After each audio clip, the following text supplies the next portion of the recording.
আসসালামু আলাইকুম। সবাইকে স্বাগত জানাচ্ছি বিডিআইজ এর নতুন আয়োজন দেশ পরিচিতি নিয়ে। আপনাদের সাথে আছি আমি আফরিনা ফারজিন নওরিন।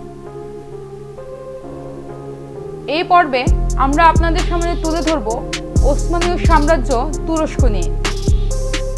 ইতিহাসপ্রিয় মানুষদের কাছে তুরস্ককে ঘিরে রয়েছে ব্যাপক কৌতূহল। চলুন দেখে নেওয়া যাক কেমন দেশ তুরস্ক।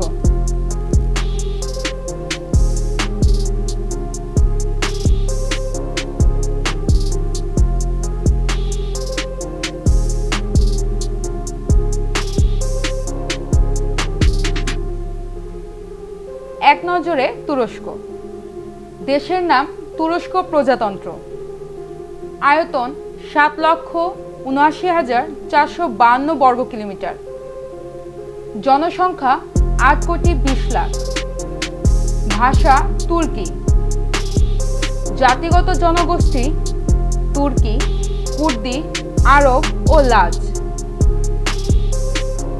রাজধানী আঙ্কারা। মুদ্রা লিরা। প্রদেশ 81টি। পার্লামেন্টের আসন 550টি। জনপ্রিয় খেলা ফুটবল।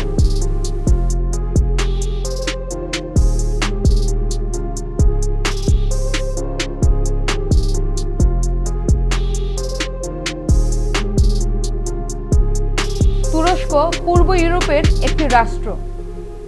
তুরস্কের প্রায় পুরোটাই এশীয় অংশে। পর্বতময় আনাতোলিয়া বা এশীয় মাইনর উপদ্বীপে পড়েছে। তুরস্কের রাজধানী আঙ্কারা আনাতোলিয়াতেই অবস্থিত। তুরস্কের বাকি অংশের নাম পূর্ব বা তুর্কীয় থ্রাস এবং এটি ইউরোপের দক্ষিণ পূর্ব কোণায় অবস্থিত। এই অঞ্চলটি উর্বর উঁচু নিচু টিলা পাহাড় দিয়ে গঠিত। এখানে তুরস্কের বৃহত্তম শহর ইস্তাম্বুল অবস্থিত। সামরিক কৌশলগত দিক থেকে অত্যন্ত গুরুত্বপূর্ণ তিনটি জলপথ এশীয় ইউরোপীয় তুরস্ককে পৃথক করেছে: মারমারা সাগর এবং বসফরাস প্রণালী ও দার্দানেলেস প্রণালী। এই তিনটি জলপথ একত্রে কৃষ্ণ সাগর থেকে এজিয় সাগরে যাবার একমাত্র পথ তৈরি করেছে। তুরস্ক মোটামুটি চতুর্ভুজাকৃতি। এর পশ্চিমে এজিয় সাগর ও গ্রিস, উত্তর পূর্বে জর্জিয়া, আর্মেনিয়া ও স্বায়ত্তশাসিত আজারবাইজান প্রজাতন্ত্র নাখচিভান, পূর্বে ইরান, দক্ষিণে ইরাক, সিরিয়া ও ভূমধ্যসাগর। তুরস্কের রয়েছে বিস্তৃত উপকূল যা দেশটির সীমান্তের 3/4 গঠন করেছে।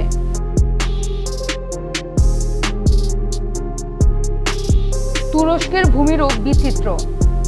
দক্ষিণ পূর্ব ও উত্তর পশ্চিমে আছে উর্বর সমভূমি, পশ্চিমে আছে উঁচু অনুর্বর মালভূমি, পূর্বে আছে সুউচ্চ পর্বতমালা।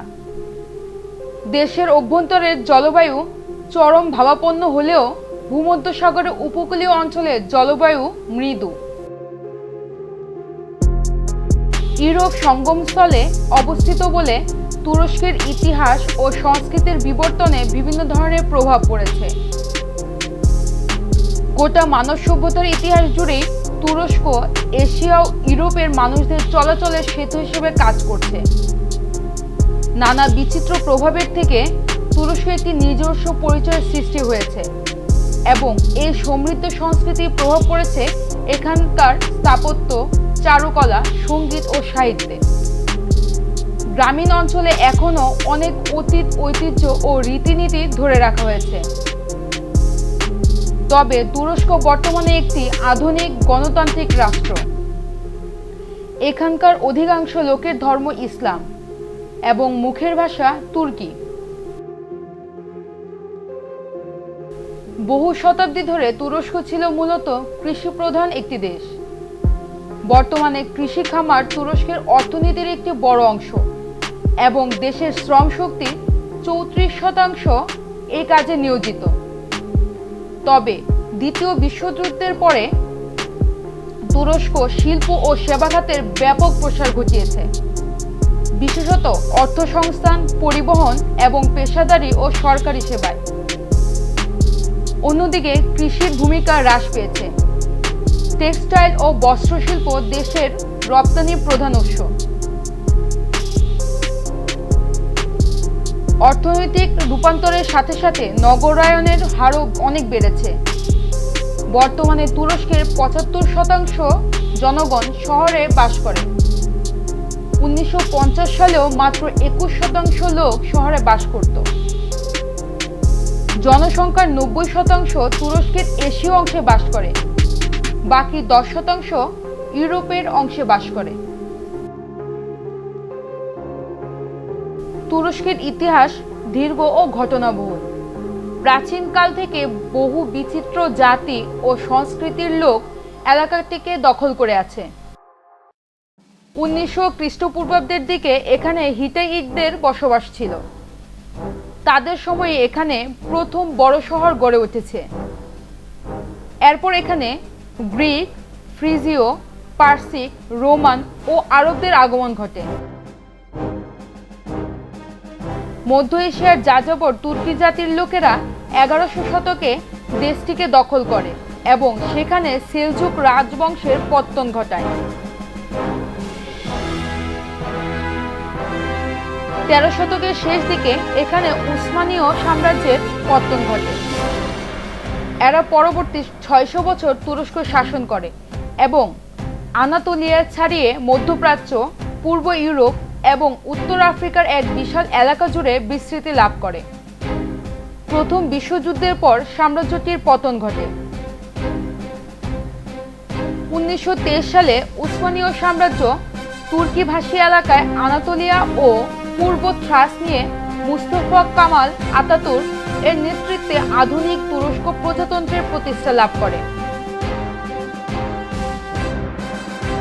1938 সালে মৃত্যুর আগ পর্যন্ত আতাতুর্ক তুরস্কের রাষ্ট্রপতি ছিলেন। তিনি একটি শক্তিশালী, আধুনিক ও ইউরোপীয় রাষ্ট্র হিসেবে তুরস্কের পরিচয় প্রতিষ্ঠা করতে চেয়েছিলেন।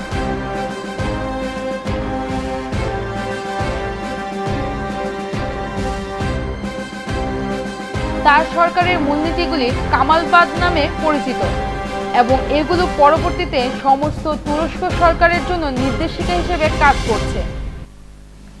আতাতুর্কের একটি বিতর্কিত মূলনীতি ছিল ধর্মনিরপেক্ষতা।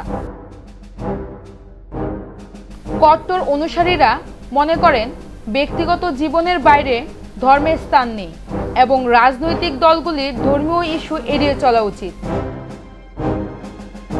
1950-এর দশক থেকে রাজনীতিতে ধর্মের ভূমিকা তুরস্কের একটি বিতর্কিত ইস্যু। তুরস্কের সামরিক বাহিনী নিজেদেরকে কামালবাদের রক্ষী বলে মনে করে এবং তারা 1960, 1971, 1980 এবং 1997 সালে মোট 4 বার তুরস্কের রাজনীতিতে ধর্মনিরপেক্ষতার স্বার্থে হস্তক্ষেপ করেছে। তুর্কিদের প্রাচীন ইতিহাস পুরোপুরিভাবে ইতিহাসের আলোয় উজ্জ্বল নয়। এর কিছুটা লোকশ্রুতি ও কিংবদন্তির নিচে চাপা পড়েছে। কিছুদিন আগেও কোনো ঐতিহাসিক মনে করতেন তুর্কিরা উরালীয়, আলতীয় ভাষাভাষী জনগোষ্ঠীর অন্তর্গত। আধুনিক গবেষণায় প্রমাণিত হয়েছে ফিনিশ, এস্তোনীয়, হাঙ্গেরীয় প্রভৃতি উরাক্ষীয় ভাষার সাথে তুর্কি, মঙ্গোলিয়ান ও কোরিয়া ভাষার মতো আলতাই ভাষাগোষ্ঠীর খুব বেশি যোগাযোগ নেই। তবে এ কথা প্রায় সব ঐতিহাসিক স্বীকার করবেন, তুর্কিরা বৃহৎ আলতীয় মানবগোষ্ঠীর অন্তর্গত। বাইফলের হ্রদের দক্ষিণে এবং গোটা মরুভূমির উত্তরে তাদের প্রথম পদচারণা। চৈনিক সূত্র থেকে জানা যায় চীন সাম্রাজ্যের প্রান্তদেশে এক বৃহৎ যাযাবর গোষ্ঠী বসবাস করত। এদের মধ্যে মঙ্গোল ও তুর্কি জাতির লোক ছিল বলে অনুমান করা হয়। এসব দলের মাঝে নিরন্তর অন্তর্দ্বন্দ্ব লেগেছিল। ষষ্ঠ শতকে এ ধরনের যুদ্ধবিগ্রহের সাথে তুর্কি নামক দলের সন্ধান পাওয়া যায়। চৈনিক ঐতিহাসিকবিদরা এদেরকে তুকিউ নামে অভিহিত করেছেন। সপ্তম শতকে আরবদের ইরান বিজয়ের পর কিছু কিছু তুর্কি ইসলাম গ্রহণ করেন এবং ইসলামী রাজ্যের মধ্যে বসবাস শুরু করেন। নবম ও দশম শতকে এই যুদ্ধপ্রিয় তুর্কিদের অনেকে সৈন্য বিভাগে ও শাসনযন্ত্রের অন্যান্য বিভাগে প্রবেশ শুরু করে। দশম শতকে তুর্কিদের বেশিরভাগই ইসলাম ধর্ম গ্রহণ করে। এদের মধ্যে সেলজুক তুর্কিরা উল্লেখযোগ্য। অর্ধ পৃথিবীর মহান সুলতান তুঘরিল বেগ ও তুর্কি জাতির অন্তর্ভুক্ত তুর্কিতেই উনার জন্ম। 1243 সালে সেলজুকরা মঙ্গোলীয়দের কাছে পরাজিত হয়। এতে তুর্কি সুলতানদের ক্ষমতা সীমিত হয়ে পড়ে। পরে প্রথম ওসমান ওসমানীয় সাম্রাজ্যের সূচনা করেন। তার বংশধররা পরবর্তী 600 বছর শাসন করে। এ সময় তারা তুরস্ক পূর্ব ও পশ্চিম সংস্কৃতির সমন্বয় ঘটায়। 16 ও 17 শতকে তুরস্ক বিশ্বের সবচেয়ে ক্ষমতাধর দেশগুলোর একটি ছিল। 1914 সালে তুরস্ক অক্ষশক্তির পক্ষে প্রথম বিশ্বযুদ্ধে অংশ নেয় এবং পরাজিত হয়। মূলত নিজের ভৌগোলিক অখণ্ডতা রক্ষার জন্যই তুরস্ক এই যুদ্ধে অংশ নেয়। এ সময় 4টি গুরুত্বপূর্ণ ফ্রন্টে তুর্কি বাহিনী নিয়োজিত ছিল। ফ্রন্ট 4টি হল দার্দানেলিস, সিনাই প্যালেস্টাইন, মেসোপটেমিয়া ও পূর্ব আনাতোলিয়া। যুদ্ধের শেষ দিকে প্রতিটি ফ্রন্টে তুর্কি বাহিনী পরাজিত হয়। তুর্কি বাহিনীর মধ্যে এ সময় হতাশা দেখা দেয়। প্রতিটি ফ্রন্টে পর্যুদস্ত তুরস্কের পক্ষে যুদ্ধবিরতি গ্রহণ করা ছাড়া অন্য কোনো উপায় ছিল না। 1918 সালের অক্টোবর মাসের 31 তারিখে তুর্কি ও ব্রিটিশ প্রতিনিধিরা লেমন্স দ্বীপের সমুদ্র বন্দরে অবস্থিত ব্রিটিশ নৌবাহিনীর আগামেমনন জাহাজে যুদ্ধবিরতি চুক্তি স্বাক্ষর করেন। প্রথম বিশ্বযুদ্ধে পরাজয়ের পর অটোমান সাম্রাজ্যের পতন ঘটে। খণ্ড বিখণ্ড হয়ে পড়ে তুরস্ক। এ খণ্ডিত তুরস্কের মূল ভূখণ্ডেই পরে গড়ে ওঠে আধুনিক তুরস্ক। এর পতন করেন মোস্তফা কামাল আতাতুর্ক। তাকে আধুনিক তুরস্কের জন্মদাতা বলা হয়। এর ফলে পতন ঘটে 600 বছরের ওসমানীয় সাম্রাজ্য। একই সাথে মুসলিম বিশ্ব থেকে বিলুপ্তি ঘটে খিলাফত ব্যবস্থার। মোস্তফা কামাল আতাতুর্ক ক্ষমতা গ্রহণের পর তুরস্ককে একটি আধুনিক রাষ্ট্র হিসেবে গড়ে তুলতে ব্যাপক সংস্কার কর্মসূচি হাতে নেন। তার অনেক পদক্ষেপই ছিল তুরস্কের ইসলামপন্থী জনগণের চেতনা বিরোধী। তারপরও সংস্কার ছিল অপরিহার্য। 1923 সালে তিনি তুরস্ককে একটি প্রজাতন্ত্র দেশ হিসেবে ঘোষণা করেন এবং তিনি হন সেই প্রজাতন্ত্রের প্রথম প্রেসিডেন্ট। এভাবেই যাত্রা শুরু হয় একটি আধুনিক তুরস্কের।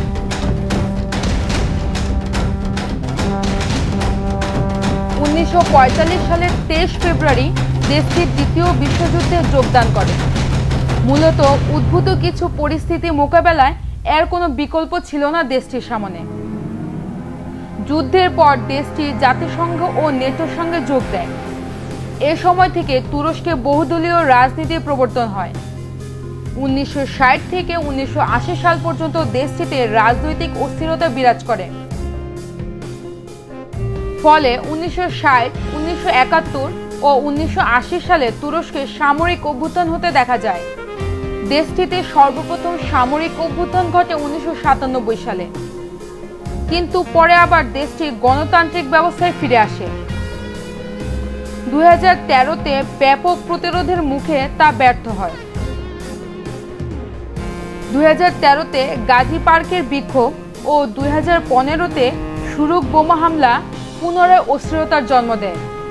সর্বশেষ 2016 সালে এক সামরিক অভ্যুত্থান ঘটানোর চেষ্টা করা হয়, তবে শেষ পর্যন্ত তুর্কি জনগণের ব্যাপক প্রতিরোধের মুখে তা ব্যর্থ হয়।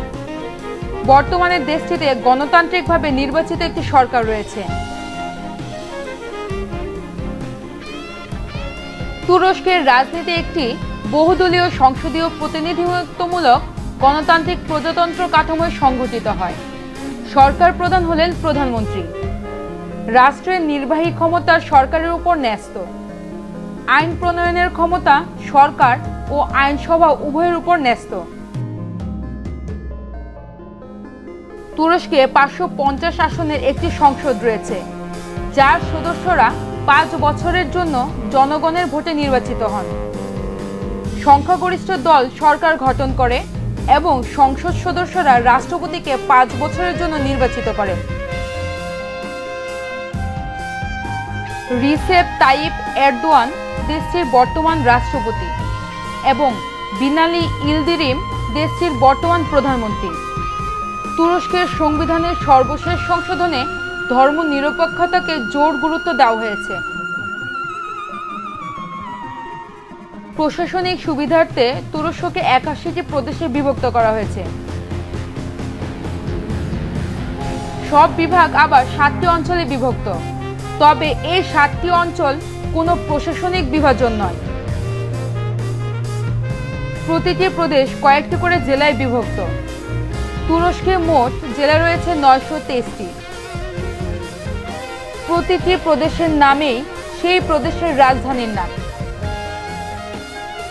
আর প্রতিটি প্রাদেশিক রাজধানী সংশ্লিষ্ট প্রদেশের কেন্দ্রীয় জেলা। সবচেয়ে বড় শহর ইস্তাম্বুল। এটি হচ্ছে তুরস্কের বাণিজ্যিক, অর্থনৈতিক ও সাংস্কৃতিক কেন্দ্রবিন্দু। তুর্কি জনগণের প্রায় 70.5% লোক এই শহরে বসবাস করে। তুরস্ক দক্ষিণ পশ্চিম এশিয়ার আনাতোলিয়া উপদ্বীপের সম্পূর্ণ অংশ এবং দক্ষিণ পূর্ব ইউরোপের বলকান উপদ্বীপের দক্ষিণ প্রান্তের অংশবিশেষ নিয়ে গঠিত। ফলে ভৌগোলিকভাবে দেশটি একই সাথে ইউরোপ ও এশিয়ায় অন্তর্ভুক্ত। আনাতোলীয় অংশটি তুরস্কের প্রায় 97% আয়তন গঠন করে। এটি মূলত একটি পর্বতবেষ্টিত উচ্চ মালভূমি। আনাতোলিয়ার উপকূলীয় এলাকায় সমভূমি দেখতে পাওয়া যায়। তুরস্কের দক্ষিণ ইউরোপীয় অংশটি ট্রাকিয়া নামে পরিচিত। এটি আয়তনে তুরস্কের প্রায় 3% হলেও এখানে তুরস্কের 10% জনগণ বাস করে। এখানে তুরস্ক ও গোটা ইউরোপের সবচেয়ে জনবহুল শহর ইস্তাম্বুল অবস্থিত। এখানে জনসংখ্যা প্রায় 1,13,00,000। ভূমধ্যসাগর ও কৃষ্ণ সাগরকে সংযুক্তকারী বসফরাস প্রণালী, মারমারা সাগর ও দার্দানেলিস প্রণালী ট্রাকিয়া ও আনাতোলিয়াকে পৃথক করেছে।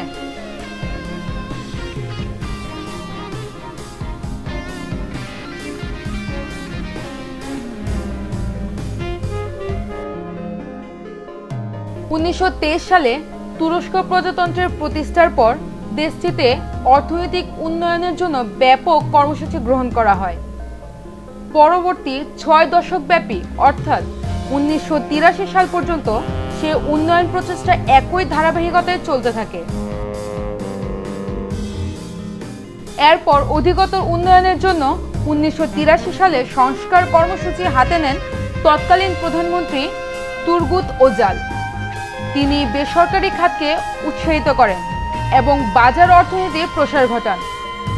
এই সংস্কারের ফলে প্রবৃদ্ধি বাড়তে থাকে। কিন্তু অর্থনৈতিক মন্দার কারণে 1994 সালে এই প্রবৃদ্ধি উল্লেখযোগ্য হারে কমতে থাকে। 1999 সালে ভয়াবহ ভূমিকম্পের ফলে অর্থনীতিতে বড় ধরনের ধাক্কা লাগে। এই সমস্যার কারণে 1981 থেকে 2003 সাল পর্যন্ত গড় প্রবৃদ্ধির হার ছিল 4%। 2001 সালে সৃষ্ট অর্থনৈতিক সমস্যার পর নতুন করে সংস্কার কর্মসূচি হাতে নেন অর্থমন্ত্রী কামাল দারভিশ। তার সংস্কারের ফলে মুদ্রাস্ফীতি ও বেকারত্ব অনেক কমে যায়। তুরস্ক তার বাজার ধীরে ধীরে মুক্ত করতে শুরু করে। 2002 থেকে 2007 সাল পর্যন্ত প্রবৃদ্ধির হার গড়ে 7.4%। 2008 সালে দেশটির প্রবৃদ্ধির হার ছিল 5.4%। 2009 সালে বিশ্ব অর্থনৈতিক মন্দার ধাক্কা তুরস্কেও লাগে। দেশটির অর্থমন্ত্রী 2009 সালে ঘাটতি বাজেটের পরিমাণ জানিয়েছেন 23.2 বিলিয়ন তুর্কি লিরা। 2007 সালে পরিসংখ্যান অনুযায়ী তুরস্কে মোট জাতীয় আয়ের 8.9% আসে কৃষি থেকে, 30.8% আসে শিল্প খাত থেকে এবং 59.3% আসে সেবা খাত থেকে। তুরস্কের পর্যটন শিল্প দেশটির অর্থনীতিতে বড় ধরনের অবদান রেখেছে। 2008 সালে দেশটিতে পর্যটকের সংখ্যা ছিল 3,09,29,192 জন, যাদের কাছ থেকে কর আদায় হয় $2,190 কোটি। এছাড়াও তুর্কি অর্থনীতির অন্যান্য খাতের মধ্যে উল্লেখযোগ্য হচ্ছে ব্যাংকিং খাত, নির্মাণ খাত, গার্মেন্টস, বিদ্যুৎ, তেল, পরিশোধন, খাদ্য, লোহা, স্টিল, অটোমোটিভ ইত্যাদি। 2012 সালের হিসাব অনুযায়ী অটোমোটিভ তৈরির দিক থেকে তুরস্কের অবস্থান বিশ্বের 17তম। সাম্প্রতিক বছরগুলোতে মুদ্রাস্ফীতি ব্যাপকভাবে কমে আসে। 1995 সালে ইউরোপীয় ইউনিয়নের সাথে একটি চুক্তি করে তুরস্ক। 2007 সালে বিদেশে বিনিয়োগ থেকে তুরস্কের আয় হয়েছে $2,190 কোটি। জাতিসংঘের প্রতিষ্ঠাতা সদস্য তুরস্ক। এছাড়াও OECD, OIC, OSCE, ECO, BSEC, D8 এবং G20 ইত্যাদি সংগঠনের সদস্য তুরস্ক। 2008 সালের 17 অক্টোবর তুরস্ক 151টি দেশের সমর্থন পেয়ে জাতিসংঘ নিরাপত্তা পরিষদের অস্থায়ী সদস্য নির্বাচিত হয়। তার এই সদস্যপদ 2009 সালের 1 জানুয়ারি পর্যন্ত কার্যকর ছিল। এর আগেও তুরস্ক জাতিসংঘ নিরাপত্তা পরিষদের অস্থায়ী সদস্য ছিল। পশ্চিমাদের সাথে সম্পর্ক, বিশেষ করে ইউরোপের সাথে সম্পর্ক বজায় রাখাই তুরস্কের পররাষ্ট্রনীতির মূল কাজ। কাউন্সিল অফ ইউরোপের প্রতিষ্ঠাতা সদস্য তুরস্ক। দেশটি 1959 সালে ইইসির সদস্য হওয়ার জন্য আবেদন করে এবং 1963 সালে দেশটির সংস্থাটি সহযোগী সদস্যের মর্যাদা পায়। 1987 সালে তুরস্ক ইইসির পূর্ণ সদস্যপদ পাওয়ার জন্য আবেদন করে। 1992 সালে ওয়েস্টার্ন ইউরোপীয় ইউনিয়ন এর সহযোগিতায় সদস্যপদ লাভ করে। দেশটি ইইউ এর পূর্ণ সদস্য লাভের জন্য 1995 সালে একটি চুক্তি করে। এই চুক্তি অনুসারে 2005 সালের 3 অক্টোবর সমঝোতা শুরু হয়। তবে সেই সমঝোতা এখনো শেষ হয়নি। ধারণা করা হচ্ছে গ্রিক সাইপ্রাসকে কেন্দ্র করে ইউরোপের অন্যান্য দেশের সাথে তুরস্কের যে বিরোধ তা শেষ না হওয়া পর্যন্ত সমঝোতা চলতেই থাকবে। এছাড়া তুর্কি পররাষ্ট্রনীতির আরেকটি বৈশিষ্ট্য হচ্ছে যুক্তরাষ্ট্রের সাথে সম্পর্ক। এখানে উভয় দেশেরই অভিন্ন স্বার্থ রয়েছে, আর তা হলো সোভিয়েত আগ্রাসন মোকাবেলা। আর সে লক্ষ্যে তুরস্ক 1952 সালে নেটোতে যোগ দেয়। এর মাধ্যমে দেশটি ওয়াশিংটনের সাথে দ্বিপক্ষীয় সম্পর্ক গড়ে তোলে। স্নায়ুযুদ্ধের পর তুরস্ক মধ্যপ্রাচ্যের রাজনীতিতে নিজেকে জড়িয়ে ফেলে। ইরাক ও সিরিয়া সীমান্তের কাছে তুরস্কের নেটোর বিমান ঘাঁটি রয়েছে। ইসরায়েলের সাথেও তুরস্কের ভালো সম্পর্ক রয়েছে। 1980 সালের পর তুরস্ক পূর্ব এশিয়ার দেশগুলোর সাথে অর্থনৈতিক সম্পর্ক গড়ে তোলে। বিশেষ করে জাপান ও দক্ষিণ কোরিয়ার সাথে বড় ধরনের লেনদেনে জড়ায় দেশটি। আর এসব ক্ষেত্রে যুক্তরাষ্ট্রের বিশাল সমর্থন পেয়েছে তুরস্ক।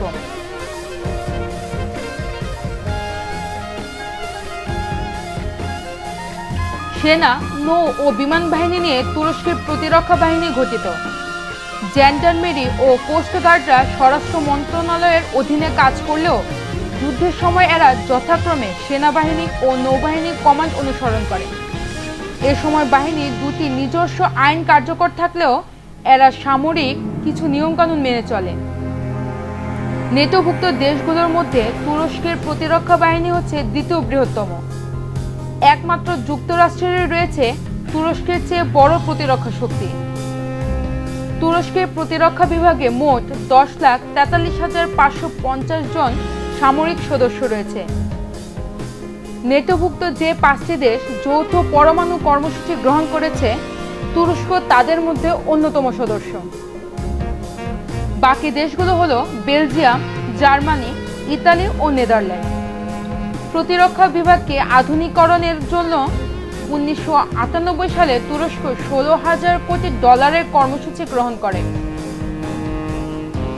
বিভিন্ন আন্তর্জাতিক মিশনে তুর্কি বাহিনী কাজ করছে। জাতিসংঘ ও নেটোর অধীনে তারা বিভিন্ন মিশনে অংশ নিয়েছে। জাতিসংঘ শান্তিরক্ষা বাহিনীর অধীনে তুর্কি বাহিনীর সদস্যরা বর্তমানে সোমালিয়ায় কাজ করছে। এছাড়া সাবেক যুগোস্লাভিয়া শান্তি মিশনে ও প্রথম উপসাগরীয় যুদ্ধে যৌথ বাহিনীর সাথে সহায়তা করেছে।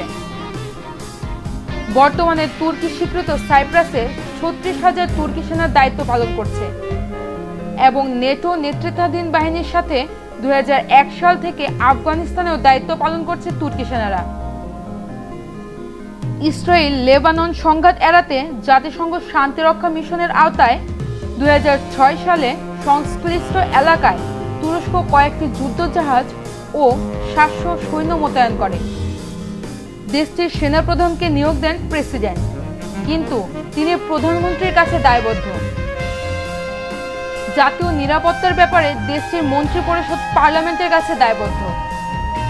কোনো যুদ্ধ ঘোষণা, বিদেশে সৈন্য প্রেরণ কিংবা দেশের ভেতরে বিদেশি সৈন্যদের ঘাঁটি স্থাপন প্রত্যেকটি বিষয়ে পার্লামেন্টের অনুমোদন লাগে। তুরস্কের বিমান বাহিনী তার প্রয়োজনের তুলনায় ক্ষুদ্র।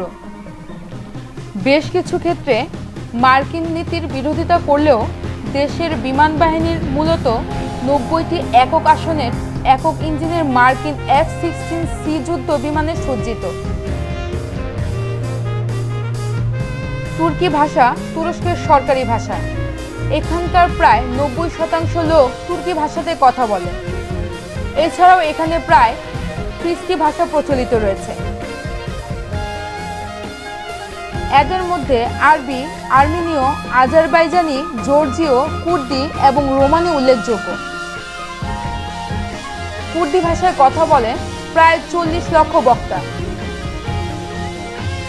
আন্তর্জাতিক কর্মকাণ্ডে ইংরেজি ব্যবহার করা হয়। তুরস্কের জনসংখ্যা প্রায় 7,15 লাখ। দেশটির জন্মহার গড়ে 1.31। প্রতি বর্গ কিলোমিটারে এর জনসংখ্যা 92 জন। এর মধ্যে শহরে বসবাস করে 70.5 জন। 15 থেকে 64 বছর বয়সী লোক রয়েছে 66.5%। 0 থেকে 14 বছর বয়সী লোকের সংখ্যা 26.4%। 65 বছরের বেশি বয়সী লোকের সংখ্যা 7.1%। CIA ফ্যাক্ট বুক অনুসারে তুর্কি পুরুষদের গড় আয়ু 70 বছর ও মহিলাদের গড় আয়ু 75 বছর। মোট জনসংখ্যার গড় আয়ু 73 বছর। 6 থেকে 15 বছর বয়সী শিশুদের জন্য শিক্ষা বাধ্যতামূলক এবং অবৈতনিক। শিক্ষার হার পুরুষের 95.3% এবং নারীদের 79.6%। গড় শিক্ষার হার 87.4%। তুর্কি সংবিধানে 66 নম্বর আর্টিকেল অনুসারে তুরস্কের নাগরিকত্ব যাদের আছে তারাই তুর্কি বলে পরিচিত। তুর্কি সাহিত্যে পার্সিক ও আরব সাহিত্যের প্রভাব লক্ষ্য করা যায়। এ সময় তুর্কি লোক সাহিত্যে ইউরোপীয় সাহিত্যের প্রভাব বেড়ে গেলেও এখন আবার ধীরে ধীরে তা কমে যাচ্ছে। বর্তমানকালে তুরস্ক একটি সাংবিধানিক ধর্মনিরপেক্ষ দেশ, যার কোনো রাষ্ট্র ধর্ম নেই এবং সংবিধানে এর প্রতিটি নাগরিকের ধর্মীয় স্বাধীনতার নিশ্চয়তায় গুরুত্বারোপ করা হয়েছে। তবে পরিসংখ্যান অনুযায়ী তুরস্কের 96.5% লোক ইসলাম ধর্মে বিশ্বাসী, 0.3% খ্রিস্টান এবং 3.2% অন্যান্য ধর্মাবলম্বী। তুরস্কের সংস্কৃতি বৈচিত্র্যময়। গ্রিক, রোমান, ইসলামিক ও পশ্চিমা সংস্কৃতির মিশ্রণে তাদের একটি সংকর সংস্কৃতি গড়ে উঠেছে। ওটোমান সম্রাটদের সময় তুরস্কে পশ্চিমা সংস্কৃতি ভিড়তে থাকে এবং আজও তা দেশটিতে অব্যাহত রয়েছে। 1923 সালে তুরস্ক প্রজাতন্ত্র প্রতিষ্ঠার সময় সাংস্কৃতিক জগতে আধুনিকায়নে বিপুল অর্থ বিনিয়োগ করা হয়। ললিত কলার বিভিন্ন শাখায়, বিশেষ করে জাদুঘর, থিয়েটার, অপেরা হাউস এবং অন্যান্য স্থাপত্য সহ বিভিন্ন শাখায় এসব বিনিয়োগ করা হয়। প্রজাতন্ত্র প্রতিষ্ঠার পর আধুনিক জাতীয় রাষ্ট্রের রূপ দেওয়ার লক্ষ্যে তুরস্ককে ধর্মীয় রাষ্ট্রীয় জীবন থেকে পৃথক করা হয়। তবে দীর্ঘদিন পর সে ব্যবস্থার আবারও পরিবর্তন লক্ষ্য করা যায়। তুরস্কের সবচেয়ে জনপ্রিয় খেলা ফুটবল। ফুটবলে তাদের সর্বোচ্চ সাফল্য হচ্ছে 2002 সালে জাপান দক্ষিণ কোরিয়ার বিশ্বকাপে তৃতীয় স্থান অর্জন। সর্বশেষ সাফল্য হিসেবে তুরস্ক ফুটবল দলটি 2008 সালের ইউরো কাপের সেমিফাইনালে উঠতে সক্ষম হয়। অন্যান্য খেলার মধ্যে বাস্কেটবল ও ভলিবল খেলা খুব জনপ্রিয়। 2001 সালে ইউরো বাস্কেটবল আয়োজক দেশ ছিল তুরস্ক। ওই টুর্নামেন্টে তুরস্ক দল দ্বিতীয় স্থান অর্জন করে। এছাড়াও ভলিবলে তাদের অর্জন খুব ভালো। তবে তুরস্কের জাতীয় খেলা হচ্ছে ঐতিহ্যবাহী ইয়াগলি গুরেস বা ওয়েল্ড রেসলিং। অটোমানদের সময় থেকে এ খেলাকে জাতীয় খেলা হিসেবে গ্রহণ করা হয়। তুরস্কের জাতীয় রেসলাররা বিশ্ব ও অলিম্পিক চ্যাম্পিয়ন হওয়ার গৌরব অর্জন করেছে। এছাড়াও অন্যান্য খেলার মধ্যে ভারোত্তোলন এবং মোটর রেসিং তুর্কিদের খুবই প্রিয়। ভারোত্তোলনে তুর্কিরা বিশ্ব চ্যাম্পিয়ন হওয়ার গৌরব অর্জন করেছে। এক্ষেত্রে তারা অলিম্পিক পদক ও ইউরোপিয়ান পদকও জিতেছে কয়েকবার। এরই সাথে শেষ করছি বিডিআইজের আজকের আয়োজন। পরের পর্বে আমরা হাজির হব অন্য কোনো দেশের ইতিহাস, ঐতিহ্য, রাজনীতি, অর্থনীতি সহ নানা আয়োজন নিয়ে। আমাদের এই আয়োজনটি যদি আপনাদের ভালো লেগে থাকে তবে সাবস্ক্রাইব করুন বিডিআইজ চ্যানেলটি। সবাই ভালো থাকুন, নিরাপদে থাকুন এবং সুস্থ থাকুন। আল্লাহ হাফেজ।